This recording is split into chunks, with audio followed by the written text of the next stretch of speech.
tender yang pernah diterima Cendana yang fenomenal kemarin itu ya tender project CHSE ya dari Kementerian Pariwisata. Kita mengerjakan untuk roll banner, kita mengerjakan sekitar 200 atau 300 ribu pieces. Itu hanya dikasih waktu 7 hari.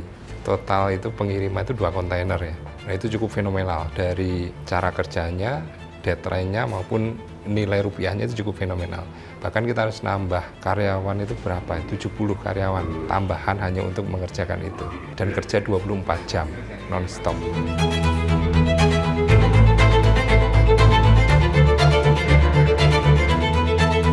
Kalau omset sebenarnya saya malu ya ngomongin omset di ini seperti apa namanya detailnya berapa gitu kan.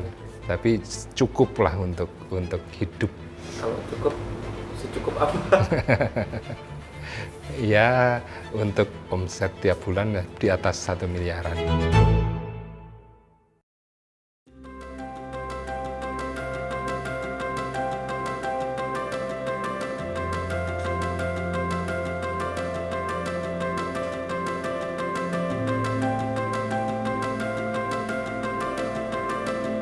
Assalamualaikum warahmatullahi wabarakatuh. Nama saya Aris Nugroho. Saat ini saya di PT Cendana Karya Printama, industri printing. Kebetulan di Cendana Printama itu ada 5 departemen ya. Pertama ada digital printing, ada label dan packaging, tekstil printing, publishing, satu lagi kreatif printing. Lokasinya di Jalan Pakel nomor 58 Solo. Kenapa saya memilih usaha printing itu karena memang basic saya kan dulu desainer grafis. Dari situ saya melihat peluang yang sesuai dengan bidang saya ya di printing ini. Kalau perjalanan bisnis luar biasa ya, kan diceritakan kan mulai juga dari hanya beberapa orang sampai sekarang dari 2008 ya, berarti kan sudah 16 tahunan ya. Ya perjalanannya jatuh bangunnya juga cukup roller coaster lah, turun naiknya luar biasa, jatuhnya juga luar biasa ya. Pada masa itu kan tahun 2000-2001 untuk jasa desain grafis kan belum begitu banyak ya. Waktu itu saya megang freelance itu untuk desain cover-cover untuk buku dan LKS. Nah itu saya sehari bisa menghasilkan desain lebih dari 50 desain. Bagi saya yang masih kuliah itu cukup besar. Untuk besarannya saya juga nilainya sih lupa ya, tapi sudah di atas UMR zaman itulah gitu. Zaman saya dapat uang itu biasanya saya belanjakan lagi untuk belajar biasanya. Apapun saya ikutin, workshop, pelatihan, seminar lah saya ikut untuk itu. Saya habiskan untuk itu aja, biasanya seperti itu. Saya dulu memutuskan ikut berbagai macam pelatihan, workshop itu ya karena sering baca buku aja. Karena hobinya memang baca buku kan dari zaman sekolah. Gara-gara itu ya, oh kalau kita mau mencapai sesuatu ya kita harus belajar ke ahlinya. Makanya saya workshop pun saya ikuti semua jenis workshop saya ikutin. Jadi bisnis saya pernah jatuh itu di tahun 2012, 2013 sampai saya sakit parah ya. Itu waktu saya bikin pabrik Al-Quran, ternyata bangkrut. Yang salah bukan pabriknya, yang salah bukan jenis bisnisnya karena niatnya mungkin yang salah. Kita investasi baru, besar-besaran, bikin pabrik, mendatangin mesin, tiba-tiba proyek yang seharusnya kita kerjakan ternyata dibatalkan.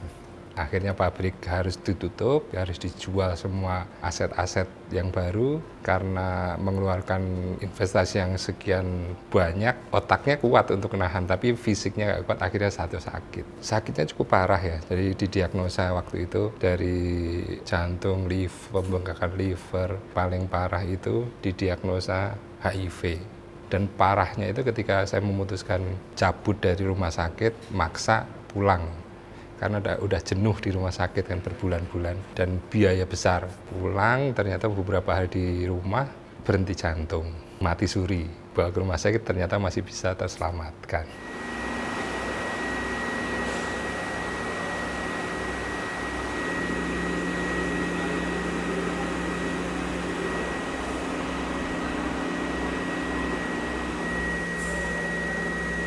Tindakan biar bisa pulih seperti sekarang ya waktu itu kita sadari lah apapun yang kita punya itu kan bisa hilang begitu saja ya, dan menerima bahwa ya memang kita harus kehilangan dan kita menyadari itu kesalahan juga kesalahan kita, walaupun melibatkan banyak orang, proyek macam-macam itu. Setelah saya bisa menerima itu ya sudah, akhirnya saya berobat ke Jakarta, justru ketemu penyakitnya itu di RSPAD, ternyata sakitnya hanya hypertiroid dan harga obatnya murah. Sedangkan waktu di Solo kan udah habis ratusan juta juga untuk penyembuhan, opnam dan lain-lain kan. Memang untuk mesin peralatan untuk bisnis seperti ini cukup mahal ya. Ya orang juga nggak percaya itu tiba-tiba kok punya alat harga miliaran, pasti kan ada uangnya banyak gitu. Ya tidak dipungkiri memang mahal semua. Awal-awal menggunakan perbankan. Jadi saya investasi pertama kali mesin itu umur 26 tahun itu sekitar 2,7 miliar itu dibiayai bank. Jadi nggak mungkin pakai modal sama sekali, nggak mungkin. Jadi perbankan, investasi sampai puluhan miliar semua pakai perbankan waktu itu. Tapi alhamdulillah kemarin udah selesai, sekarang kita pengadaan mesin-mesin ini mandiri. Waktu itu pertimbangan kenapa kita berani investasi besar-besaran dengan sumber dana perbankan, ya karena memang ada kebutuhan. Ketika saya hitung kebutuhan customer dengan peluang ini kan juga nggak mungkin datang berkali-kali kan. Jadi saya putuskan ambil deh gitu kan. Tapi masalahnya muncul bukan karena ini, masalahnya karena ego kita untuk membuka bisnis-bisnis baru. Itu yang jadi masalah itu di situ sebenarnya. Dari bisnis printing saya yang Cendana ini kan kemudian muncul beberapa lini bisnis yang lain ya, seperti di F&B di Plaza Kuliner Indonesia, lalu muncul lagi di Plaza Pack yang khusus packaging, terus muncul lagi yang sekarang ini klinik kecantikan di PT Hapsa, terus ada beberapa usaha baru yang bakal kita launching di tahun ini. Bidang keuangan ada, terus di bidang perbankan juga. Kalau Cendana Printama sendiri punya strategi yang selama ini kita memenuhi tidak hanya kebutuhan, tapi keinginan. Kadang-kadang yang harus dipenuhi itu tidak hanya kebutuhan, tapi keinginannya juga harus terpenuhi. Contoh, mereka sebenarnya butuh kemasan itu sederhana, butuhnya sederhana, tapi keinginannya itu yang tidak sederhana. Nah itu yang kadang-kadang harus kita berikan ke customer. Jadi kita memberikan tidak hanya kebutuhan, tapi memenuhi juga keinginan. Itu yang paling penting menurut saya sih. Kalau strategi saat ini kita tetap satu pelayanan, itu tidak bisa dipungkiri nomor satu yang kita jalankan pelayanan, yang kedua keunggulan kedua adalah masalah produksi, kualitas, yang ketiga itu adalah delivery, ketepatan waktu. Kebanyakan di dunia printing itu kan banyak yang mundur-mundur, nggak sesuai jadwal. Nah itu yang kita perbaiki lah gitu. Kalau bisa memberikan garansi bahwa ini bakal satu sesuai kualitasnya sesuai, waktunya sesuai, pengirimannya sesuai, jadi ya itu bukan sebuah prestasi, itu kewajiban gitu loh. Kalau di Cendana sendiri, kualitas itu bukan sebuah keunggulan, tapi kewajiban.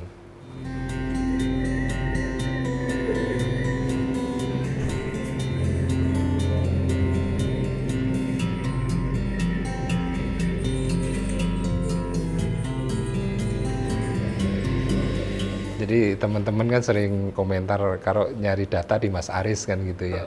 Jadi memang benar, jadi setiap apa yang kita lakukan selalu berdasarkan data. Contoh paling sederhana ya, tren di Cendana Printama saat ini kan di label dan packaging. Kenapa kita mulai duluan, bahkan untuk produk standing pouch yang sekarang lagi tren di UMKM itu kita mulai di jauh hari sebelum teman-teman yang lain melakukan. Di 2014 kita sudah membuat itu. Itu dasarnya adalah data yang kita terima dari berbagai sumber bahwa tren kemasan itu arahnya nanti ke pouch. Walaupun lama prosesnya, kita mulai dari 2014, tren ini baru muncul di 2020 ketika pandemi kemarin. Itu kan terbukti. Nah sekarang di UMKM hampir semua produk-produk baru sekarang kan model kemasnya pouch ya. Itu lebih menarik, lebih eye-catching, lebih menjual, lebih mahal seperti itu. Contoh kenapa saya membuka bisnis printing ini, kenapa harus di Solo, itu berdasarkan data semua. Karena kan sebelumnya saya tinggalnya bukan di Solo ya, saya tinggal di Jogja waktu itu. Saya juga masih bekerja di percetakan juga di Klaten. Saya datang ke Solo ngelihat apa ya, saya kayaknya ini udah mulai harus wirausaha sendiri nih. Gitu. Terus apa yang saya lakukan? Saya cari data. di Jawa Tengah ini perputaran uang terbesarnya di mana gitu kan. Nah waktu itu saya dapat data di Semarang sama di Solo. Oh ternyata perputaran uang sebesar itu. Ya sudah saya memutuskan kalau perputaran uang besar di Solo, saya pindah ke Solo saja. Baru saya cari data. Di Solo ini jenis usaha apa sih yang paling besar? Ternyata data yang saya terima itu ada 3. Industri kain, industri plastik, dan yang berhubungan dengan kertas. Nah, dari 3 ini saya olah yang sesuai dengan background saya apa nih? Kertas. Karena saya kan desainer, akhirnya saya memutuskan kertas. Nah, karena udah tahu industri besar di Solo itu 3 ini, kertas, saya nyari data lagi. Jumlah percetakan di Solo itu berapa?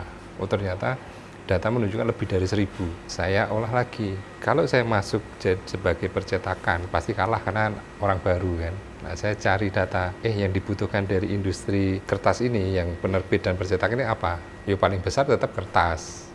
Yang kedua apa? Nah, yang kedua bahan baku. Nah, bahan baku apa yang dibutuhkan besar? Oh, ternyata itu bahan baku untuk film zaman itu ya. Nah, dari data ini saya cari lagi pemainnya siapa kan gitu kan. Dari situ pemainnya cuma ada 2. Dengan 2 pemain ini saya masih bisa masuk di bidang itu. Nah, itulah sesederhana itu aja. Kalau saya belajar baca data, waktu itu saya ada kenalan dari Jogja. Ada pengusaha yang saya kagumi juga. Kalau kamu mau berhasil di sebuah bidang, kuasai sumber datanya. Nah itu yang saya pegang sampai sekarang. Kalau omset sebenarnya saya malu ya ngomongin omset di ini seperti apa namanya, detailnya berapa gitu kan. Tapi cukuplah untuk hidup saya dan keluarga, untuk mencukupi semuanya cukuplah. Kalau cukup, secukup apa? Ya, untuk omset tiap bulan di atas 1 miliaran. Kalau kita menjalankan usaha nilai spiritual apa yang kita jalankan, bahwa saya meyakini bahwa apa yang kita lakukan hari ini dalam usaha bermuamalah itu ya itu adalah ibadah. Karena itu ibadah, kita lakukan dengan sepenuh hati dengan yang terbaik. Semua caranya baik, tujuannya baik, dan kita niatkan untuk ibadah. Itu sih yang selama ini kita pegang untuk kami dengan tim itu seperti itu. Terima kasih semuanya sudah hadir. Bingung kalau udah posisi kayak gini. Jadi Dari itu juga masih nyari. belum ada Kemajuan lagi. kemajuan. Kalau dari titik terendah dalam bisnis usaha yang bahasa kasarnya saya udah nyerah deh, saya udah nggak bisa ngapa-ngapain. Ketika kita gagal bayar, nggak cuma sekali 2 kali ya, gagal bayar itu nilainya puluhan miliar. Gagal bayar itu udah gagal bayar hutang di bank, gagal bayar hutang di supplier, bahkan gagal bayar gaji karyawan itu udah pernah.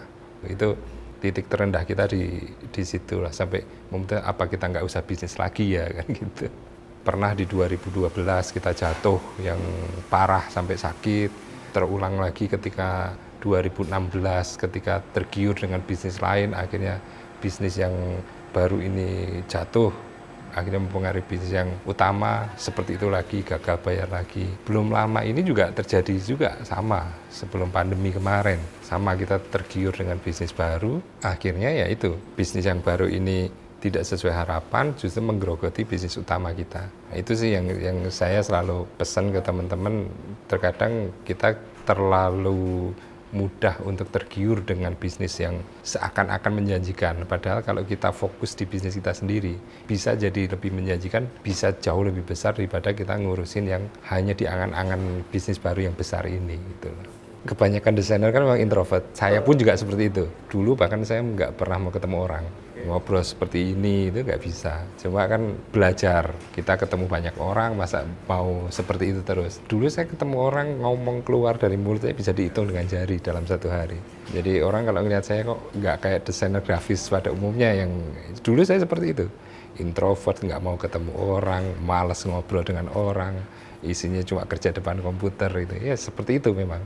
Dari saya yang dulu pendiam, introvert, nggak mau ketemu orang, terus sekarang pun masih sama sebenarnya. Kalau nggak penting-penting amat juga nggak mau gitu kan. Cuma kalau memang dibutuhkan untuk kita harus tampil, kita harus ngomong, kita harus berinteraksi dengan orang lain, ya kita juga harus bisa gitu. Tender yang pernah diterima Cendana yang fenomenal kemarin itu ya tender project CHSE ya, proyek CHSE yang dari Kementerian Pariwisata. Nah, itu kan kita mengerjakan untuk roll banner yang kalau di hotel-hotel, tempat wisata, restoran itu kan ada roll banner tuh, CHSE itu cukup fenomenal. Kenapa fenomenalnya? Kita mengerjakan sekitar 200 atau 300 ribu pieces, itu hanya dikasih waktu 7 hari. Total itu pengiriman itu 2 kontainer ya. Nah, itu cukup fenomenal dari cara kerjanya, deadline-nya maupun nilai rupiahnya itu cukup fenomenal.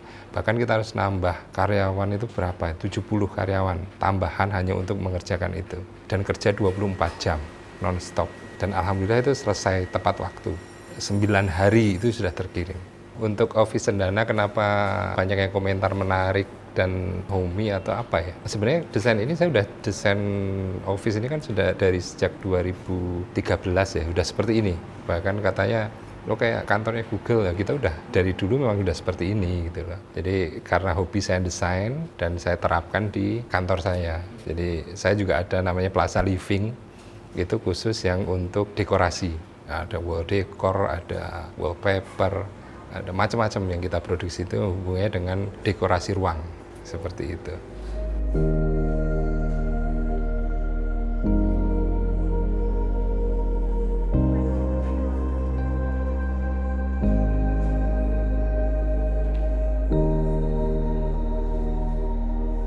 Kalau untuk harapan apa yang belum tercapai, mungkin kalau kita mengikuti keinginan ya nggak ada habisnya ya.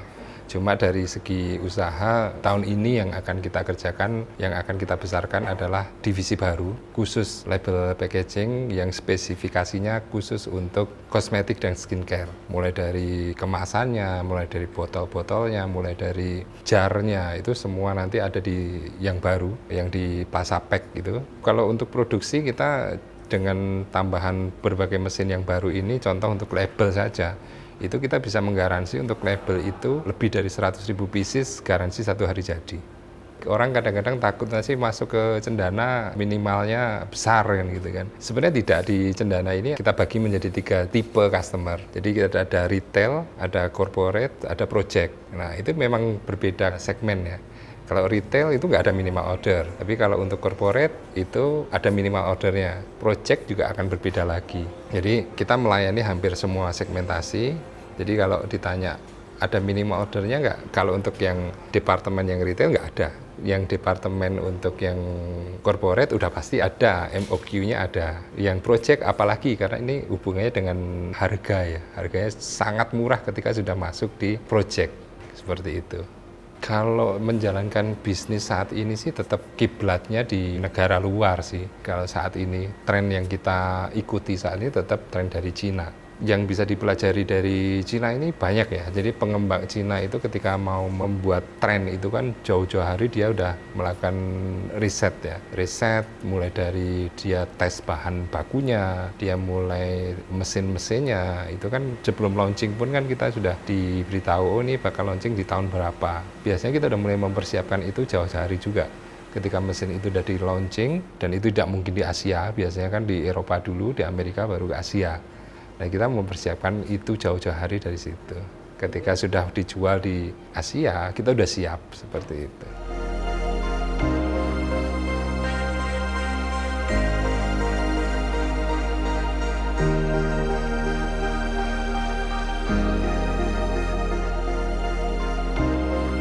Pesan saya untuk generasi-generasi yang zaman sekarang, karena peluangnya sudah terbuka sedemikian luas, sedemikian lebar, dan tidak sesulit zaman-zaman saya dulu. Harusnya sih lebih terbuka, menerima perubahan. Ketika kita tidak bisa menerima perubahan, ya kita akan ditinggalkan dan hilang begitu saja. Jadi siap-siap menerima perubahan, bisa mengakomodasi perubahan itu dengan jenis bisnis kita sesuaikan, kita tangkap peluangnya, insya Allah kita bisa mengikuti perkembangan zaman. Saya Aris Nugroho dari PT Cendana Karya Printama yang ada di Jalan Pakel, Sumber Banjarsari Solo. Terima kasih. Assalamualaikum warahmatullahi wabarakatuh. Pecah Telur Academy, bantu pemula bisa pecah telur.